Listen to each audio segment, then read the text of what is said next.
Yun daw mag-aaral guys. Yun lang. Mahirap gawin yung ganoon kapag ayaw mag-aaral. Nagkakaroon daw siya ng kambing. Nagkakaroon daw siya ng kambing. May tayong mag-aaral, ading. May tayong mag-aaral. Mag-aalaga na lang ako ng kambing. Ano namang mapapala mo sa nag-aalaga ng kambing? Ayaw talaga mag-aaral eh. Ano magagawa ko? Ganun talaga. Hindi mo kayang pilitin? Mahirap pilitin yung bata. Kung ayaw, ayaw talaga. Ba't ikaw gusto mo mag-aral? Hindi. Ako, kung mag-aaral ako, kung pinipilit ako mag-aaral ako, mag-aaral ako. Di ka, ayaw mo talaga mag-aaral natin. Baka mabago pa yung isip mo. Maganda mag-aaral, madami ka makikitang kwan. Madami ka makikitang kaibigan. Yung pangarap mo, makukuha mo. Siyempre, kapag nakapagtapos ka ng pag-aaral, yung gusto mong bilhin, makukuha mo na. Yun nga po, gusto kong makapag-aral din kahit grade 12 lang. Mag-aaral daw si Ante. Mag-aaral po kayo. Gusto niyo po mag-aaral? Gusto niyo po mag-aaral po? Yung anak ko. Yung anak niya po. Kala ko po kayo po. sorry. Gusto nga nilang bata na mag-alaga ng kambing. Sana meron sanang mabuting sponsor na magbigay ng ng pera po para makabili po kami ng pambili ng kambing po para may tulong po namin dito po. Sariwakwakan na! Magandang araw po sa ating lahat. Nandito po tayo muli sa Batang Mahiyain na ayaw magsalita.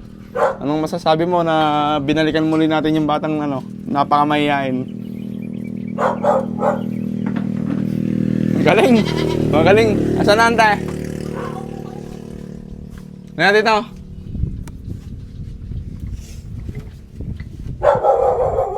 Nakatago na naman yung mukha guys. Ayaw na naman. Halika, para ka naman sinasaniban. Dito, labas ka. Dito. Upo ka dyan. Upo. Para matay. Dito. Sige dyan ka. Dito, Agirod. Papuin mo nga, Ashley. Upo kayo dito po. Interview mo. Hawakan mo. Papuin mo dito. Sumusunod kay Ashley. Ikaw pala gusto eh. Kumusta ka na dito, ay? Okay lang po. Sasama ka na ba sa amin? Hindi, ewan ko po. Ayaw pa rin sumama. Pilitin mo nga sumama sa team mo. Lapitan mo nga kasi. Ayaw mo sumama sa team namin. Ayaw mo sumama, hindi magpahinga ka na lang muna dito. Saka mag-aaral ka na mabuti.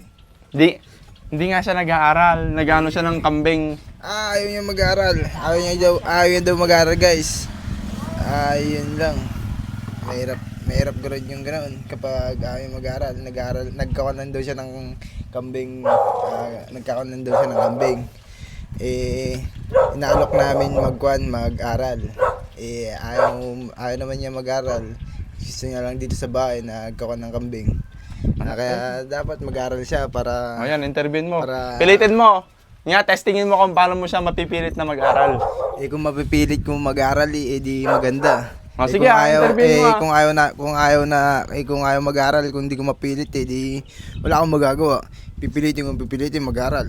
Sige, pilitin mo. Ano masasabi mo kung ayaw mo, ba't ayaw mo mag-aaral, ading? Ba't ayaw mo mag-aaral? Mag-aalaga na lang ako ng kambing. Ano namang mapapala mo sa nag-aalaga ng kambing?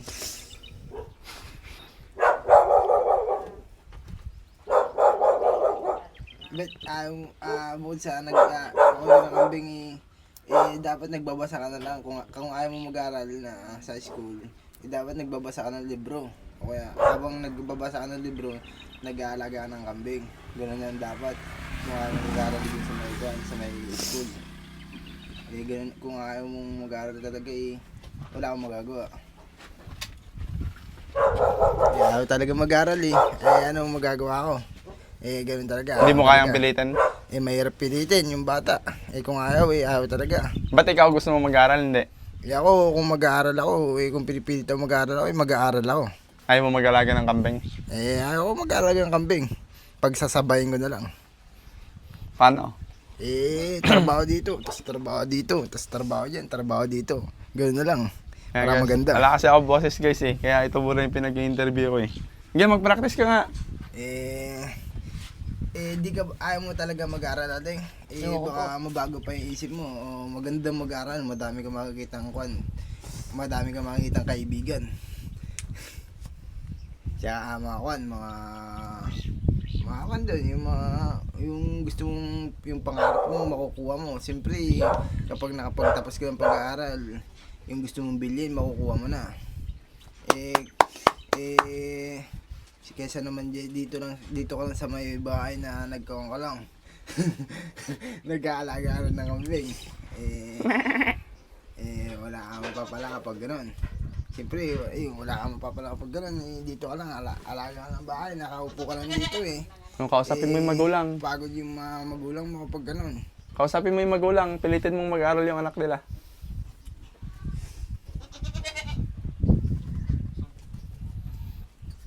Ano po masasabi niyo po, ate dito?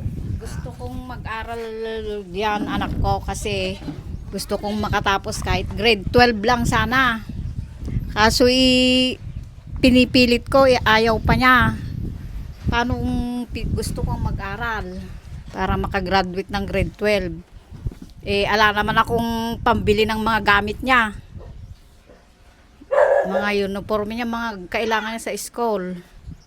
Yun lang po, ayun po daw. Wala po daw kwan po. Ganun po. Wala po di.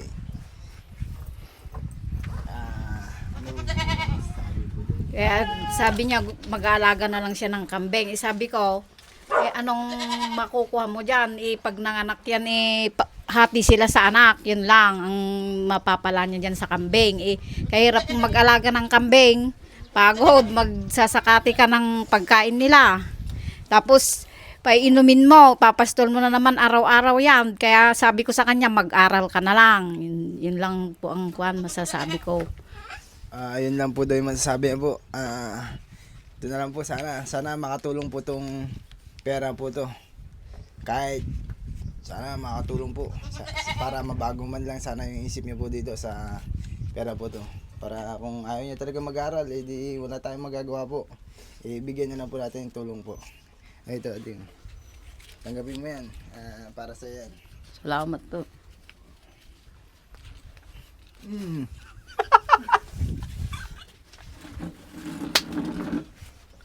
Ano masasabi mo? Para sa kanya na, para sa Sarawa ko kaya sa sponsor. Salamat po. Salamat po. Maraming salamat daw sa kwan. Maraming salamat din po sa interview po to. At ganun po masasabi ko na kwan, sobrang namangha po ako sa bilib niyo sa kwan po, sa sinabi po na ganyan din yung kwan ko eh. Kahit ako ganyan din yung sasabihin ko eh. Ganun talaga. Ano po masasabi niyo po? Yun nga po, gusto kong makapag-aral din kahit grade 12 lang. Mag-aaral daw, Sante. Mag-aaral po kayo. Gusto niyo po mag-aaral? Gusto niyo po mag-aaral po? Yung anak ko. Yung anak niyo po. Kala ko po kayo po. Sorry. Kala ko po kayo po. Sorry po. Mahirap kasi walang pinag-aralan. Paano kung di siya nakapag-aral, di anong makukuha niyang trabaho? Kaya gusto ko sanang makapag-aral kahit grade 12 lang yung anak ko. Yakap mo lang po. Ano masasabi mo natin ngayon din sa sinabi ng mama mo? Wala siyang masasabi guys. Wala siyang masabi. Ang masasabi ko kan. Alokan mo ng 100 kambing. Kung isang Tanong mo siya kung gusto niya mag-alaga. Gusto mo ba talaga mag-alaga ng kambing? Opo. Tanong mo kung kaya niya 100. Kaya mo ba talaga yung 100 na alagaan yun? Opo. Opo daw, opo. Saan siya kukuha ang damo? Yun lang, saan ka kukuha ng damo? Sasakati mo. Nagsasakate daw siya guys. Sasakate. Ganun ba? Paano nating bibigyan ng 100 na kambing? Isang tayo kukuha nun. Saan ako kukuha nun? Dapat merong mabuting sponsor na magbigay ng 100 na kambing. Di ba vlogger ka? Dapat may bibigay ka, vlogger ka eh. Kung meron na akong pera, bibigyan ko talaga kung meron ako. Kung meron lang. Wala tayong kambing anong magagawa ko? Kaya, suporta na lang. Kung ganoon talaga yung buhay, mas maganda na lang bigyan ko ng 100 na kambing. Baka hindi lang kambing. Bigyan ko pa ng 1 milyon, 5 milyon. Para o kaya 100k na milyon. 100 billion. Para swak na. Ayos ba yan? Kung meron lang. Ano masasabi mo dun Ading? Salamat to. Maraming salamat daw po. Ano masasabi mo dun sa sinabi natin? Hindi niya po kaya 100, yung pong mga 5, kaya niya kung ayaw niya po talagang mag-aral, kahit 5 kambing, dagdag sa kambing niya. Ayun po daw. Biro lang po. Hindi ko po bibigay po yung 100 na kambing po yun. 100 na kambing. Mahirap po yun. Kahit 5 kambing na lang. 5 kambing na lang po. 5 kambing na lang. Sana may magbigay na 5 kambing po. Para matapos na po yung problema po ng bata po. Manawagan ka. Nanawagan po ako na sana matulungan niyo po itong batang po to para kung mapag-isip-isip niya po na gusto niya po mag-aral o mag-alaga muna, sana matulungan niyo po siya po. Ano po masasabi po? Yun nga po, kahit 5 kambing, kung ayaw niya talaga mag-aral, kahit 5 kambing na lang po may dagdag yan sa mga alaga niya. Alaga niya po kasi yung mga yan, hindi niya sarili. Yun guys, gusto nga nilang bata na mag-alaga ng kambing.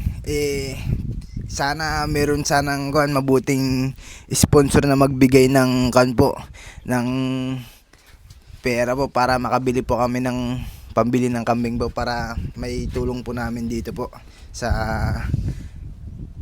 ading na to, sa batang to. Sana matulungan niyo po siya po.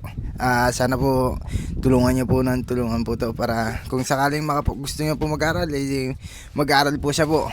Pero kung ayaw niya talaga mag-aral, mag-alaga muna siya ng kambing. Ano po masasabi niyo po doon po? Yun nga po, kung ayaw niya talagang mag-aral, pag nakaparami na siya ng kambing, kung gusto niya nang mag-aral, saka na mag-aral po siya. Ayun daw po, kung sakasakali po daw na magkampo, mag-aaral muna daw siya o kaya mag-alaga ng kambing, mag-aalaga muna daw siya ng kambing para kapag handa na siya, ayun, mag-aaral na daw siya. Ano ka, reporter? Kaya lang wala po kasi silang budget, kaya hindi nakapag-aral yung bata. Sana may tumulong po na mabuting tao po para makapag-aral po siya po. Okay na. Ano, ayaw mo talaga sumama sa amin? Ayoko. Sige. Pupunta-punta ka na lang namin, no? Opo. Pakabait ka. Halika dito, ha. O, hug mo na. Hug, power hug. Hag. Hindi pa nalito yan Thank you. Salamat sa interview ate at kuya. Salamat din. Bawiin mo na yung pera. Na-interview mo na eh. Hindi ko babawiin yung pera. Nabigay ko na sa kanya na yan.